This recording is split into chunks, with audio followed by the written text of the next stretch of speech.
Hello everyone, I thought I would make a fun video about who would be my dream cast if my book The Ecstasy and the Ignominy were turned into a movie. Now the term dream cast is very important.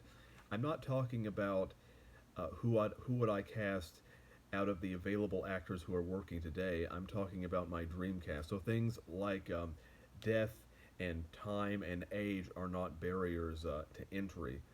And so I just want to make that clear. Now, I will make a video at a later date where I will talk about who I might cast out of the available actors who are working today, but that is not this video. So now there are 10 characters here, and I'll start with the most important to the least important. And some of these characters I did have certain actors in my head while writing them, others not so much. It really just depends. But when it comes to the main character of Catherine, I would definitely cast the actress Susanna York, who is probably most famous for playing Superman's biological mother in the film Superman, but she was also in the film Jane Eyre with George C. Scott. She was in an adaptation of a Christmas Carol. Um, she was in A Man for All Seasons and many other things. And Susanna York, though, had a refined, ethereal quality about her that I find to be very appealing, which is why I think she would be a good choice for Catherine Harris. And and and I actually based the physical characteristics of Catherine on Susanna York, and so for that reason, I think that she would be an excellent choice to play Catherine, and especially because Susanna York, I don't feel Susanna York got enough credit in her lifetime. I don't feel that she got r- really as many in-depth parts as she could have gotten, as many challenging parts as she could have gotten, and so for that reason, I think that if Susanna York had been cast in a in a film like this, she would have been able to stretch her range and challenge her abilities as an actress. And I don't really feel that she got that enough while she was alive.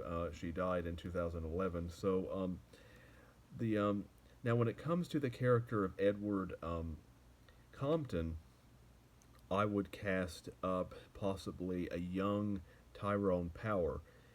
Um, Now, again, in my dream cast, things like age don't matter. Like, for example, Susanna York was active mainly in the 70s, 80s, 90s, 2000s. Tyrone Power, obviously an actor in the 40s and 50s, so huge discrepancy. But again, I'm talking about like I would cast Susanna York if she were around, let's say, in her mid to late 40s. Tyrone Power more in his late 20s, early 30s. I would cast that version of Tyrone Power, not an older version of Tyrone Power, even though he didn't live very long anyway. And but no, I think Tyrone Power had a masculine charm about him that I think would work well for the character of Edward Compton. Although the character of Edward is very difficult to cast anyway because he has a good voice, but he's also somewhat of an everyman character. He doesn't have a lot of eccentric traits, so it's very difficult to cast Edward. And in fact, when I'm going to do my modern cast video, I actually don't really have a good actor in mind. Um, but I think Tyrone Power would work well. And then for the character of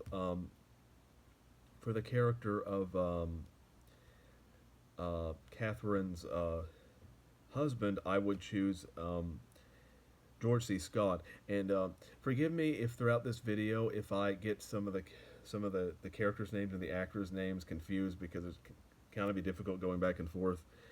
But I would choose for the character of Frederick Harris. I would choose the actor George C. Scott, who and who because Frederick is a Scrooge-like character, and George C. Scott, of course, played Ebenezer Scrooge. He was actually in a film adaptation with Susanna York, which is kind of how the idea for the Ecstasy and the Ignominy came about.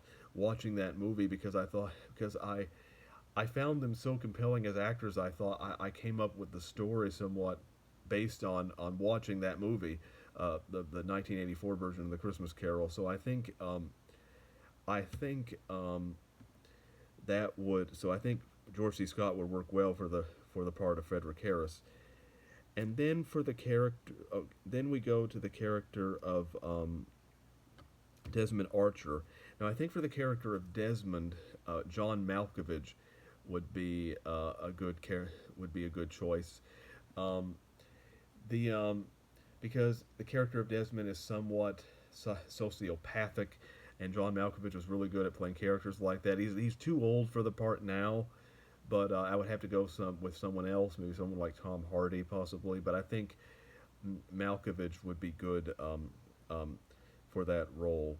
And now I must also say that I arranged this list how you might arrange like a cast appearing on the screen. So there's one character at the end who actually is an important character, but it's kind of like an important character in the same way that you have like an and so and so at the very end, meaning that they are in some ways one of the most important characters, not the least important, even though their name comes at the end.